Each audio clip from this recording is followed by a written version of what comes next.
Do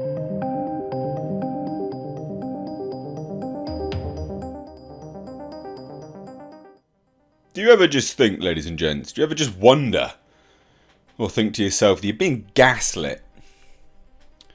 I do, especially by studios that keep adapting things and continuously change those things that they're adapting. And then they clearly know the reasons that fans will be annoyed, so they take it upon themselves to gaslight everyone. Take this for instance. Obviously, we know now we're going to be seeing Master Chief's face. I mean, we've seen part of it in the games. We don't need to see it. He doesn't need to be whipping his helmet off left, right and centre. It's not required. It's a bit like Judge Dredd. You know, you see a bit of the chin. Cool. We know what Judge Dredd's face looks like because he has clones. I mean, he is a clone.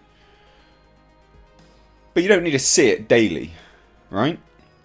It adds to the mystique of the character, the gruffness.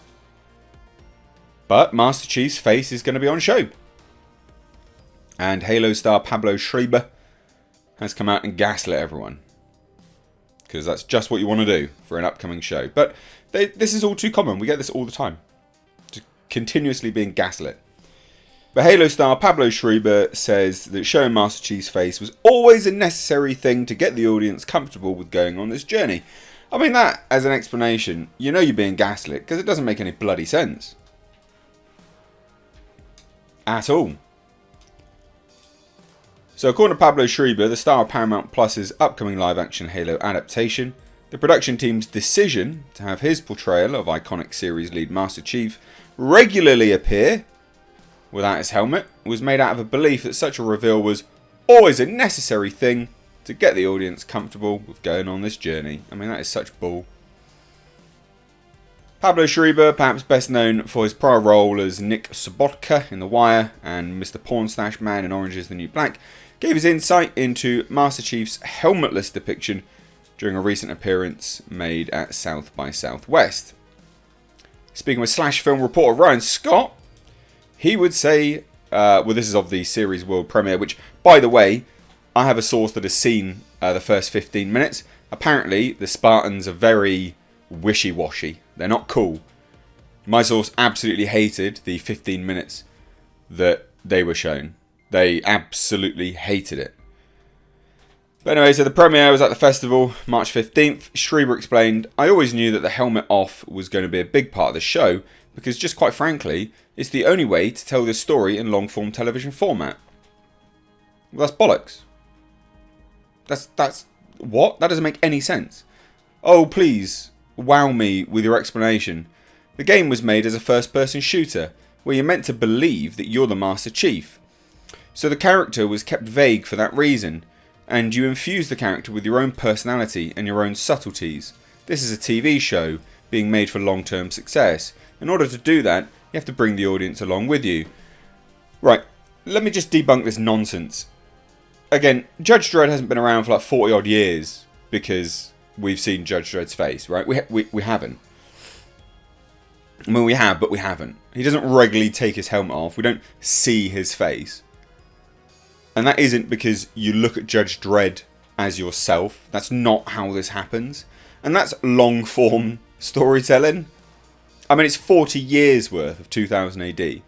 To sit there and tell me that you couldn't do this because apparently you infuse the character with your own personality, and for long-term success, you have to bring the audience along with you. That's nonsense.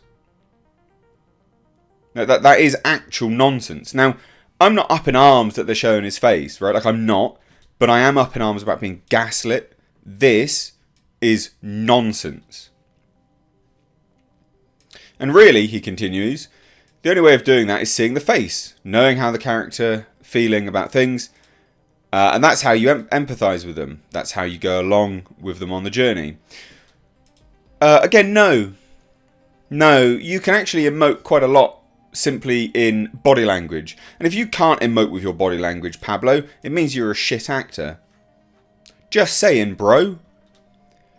So it was always a necessary thing.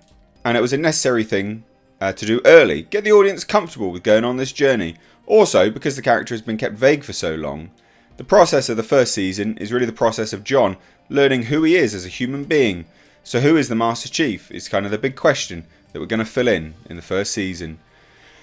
Which we've already had revealed to us, like this whole thing. Master Chief has his memories wiped and is on emotion suppressants. Very weird.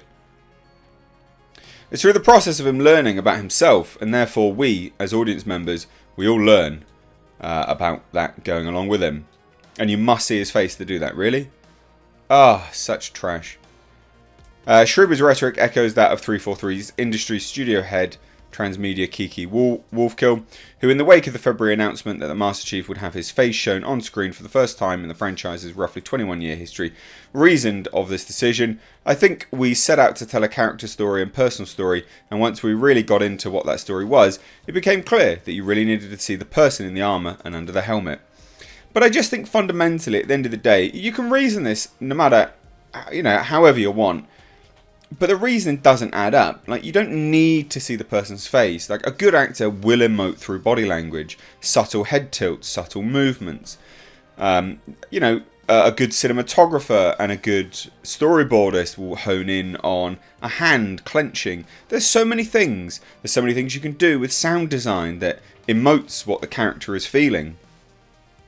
For some people, it's been a moment 20 years in the making, and for other people, it's something that feels very hard to imagine. We absolutely respect both sides of that fence, for those who really want to see Chief's face and those who really don't. But the nature of this story, it felt really important to connect with the Master Chief in a different way, and that meant showing the face. So Halo, whose showrunner Stephen Kane previously revealed that both the writing proudly didn't look at or talk about the original games during production, and that the live-action series would feature a heavy focus on teenage female lead Quan Ah, is set to premiere exclusively on Paramount Plus, March 24th, so literally in a few days' time. It'll be interesting to see how this goes down. I'll be very intrigued to see how this goes and whether it is any good or not. Genuinely. But what do you guys think? Let me know down below. If you are newer, please do hit subscribe. Guys, a bunch of people are just not getting notified of videos, so make sure you flick the bell notification on to all. Follow me over on Twitter and Instagram. Links to that are in the description box. And if you want to support further, we've got Patreon, we've got memberships. There's links in the description box as well to all manner of things where you can go check out, like a second channel or links to all those other things. But whatever. I've rabbited on enough. Let me know your thoughts down below. Cheers, guys. You take care.